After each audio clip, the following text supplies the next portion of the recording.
Bem, vamos falar aqui um pouquinho sobre algumas experiências, né, que nós tivemos no decorrer do nosso tempo.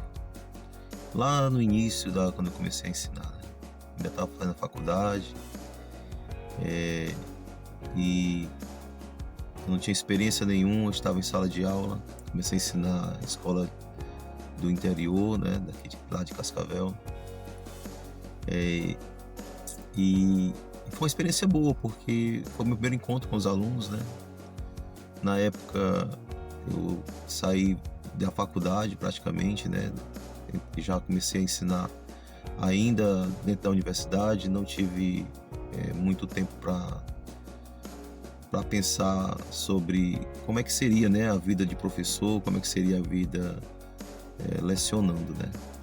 E como era uma escola pequena, eu comecei ensinando e tinha que adaptar, né, os meus horários da universidade e também da escola. Então eu peguei pouca turma e basicamente ensinava química e matemática para poder completar a minha carga horária, né, na escola, meu tempo na escola.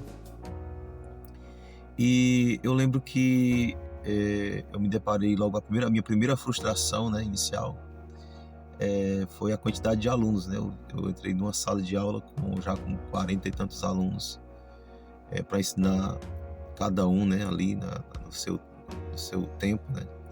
Ensinar química, ensinar matemática, então eu fazia as 2 a casadinha, né.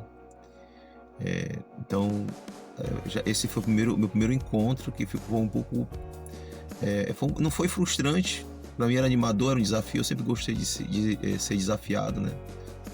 Sempre gostei de coisas novas, e eu estava descobrindo também o amor, né, pela profissão, porque é uma das coisas que quando a gente estuda, a gente acaba achando que não deve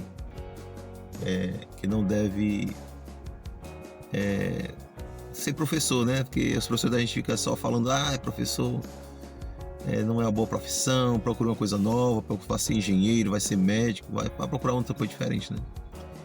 E na verdade eu fui me identificando porque eu gostava já de ensinar os meus alunos, na escola, né?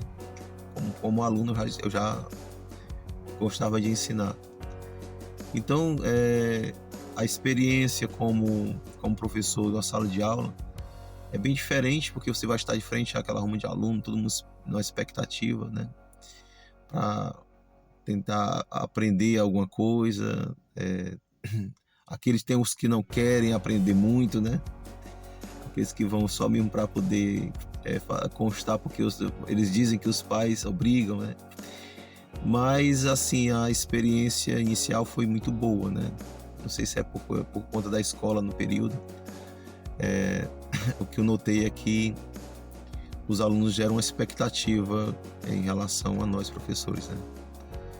E se você se dedica mais um pouquinho, eles acabam percebendo isso com o tempo, né, e eles retribuem isso, né. Então como é que eu sei disso? Porque quando você está dando aula e que o aluno começa a perguntar, começa a querer informações, é porque ele está gostando da tua aula, né. Em compensação, quando você, não está chegando às expectativas dele, ou está enrolando, né, de alguma forma, ele vai perceber isso e ele vai também querer se sair, né. Então ele vai procurar conversar, brincar uns com os outros e não vai dar atenção para você. Então foi o primeiro momento que eu tive, né, como professor, e na realidade foi muito gratificante para mim, porque graças a esses primeiros momentos, eu não me frustrei na escola, né. Eu não me frustrei, ao contrário, eu fiquei foi mais animado, mais alegre, conheci pessoas novas, conheci amigos, pessoas da minha cidade que eu nunca tinha trabalhado, né. Conheci pessoas que eu já tinha trabalhado, que já tinha convivido comigo. Então eu tinha mais ou menos os 24 anos, por aí, né, foi quando eu comecei uns 23 ou 24 anos, nessa faixa aí, tá. Foi quando eu comecei a ensinar. Claro, para mim foi muito gratificante. Então, tá, aprenda essa lição. dê o melhor pro seu aluno, pro seu público, e com certeza você vai ser gratificado com a atenção deles, tá bom? Obrigado. Então, até a próxima, tá? Não deixa de curtir o canal, não deixa de pegar e fazer o seu comentário, as suas experiências também que você teve, né? Qual foi a experiência, a expectativa que você teve com o seu professor, se você for aluno, né? E já foi aluno. E qual foi a sua expectativa em relação a ser professor, né? Se você quiser deixar o seu comentário, fica à vontade, e nos momentos oportunos eu vou estar respondendo, tá bom? Obrigado. A vida nos ensina.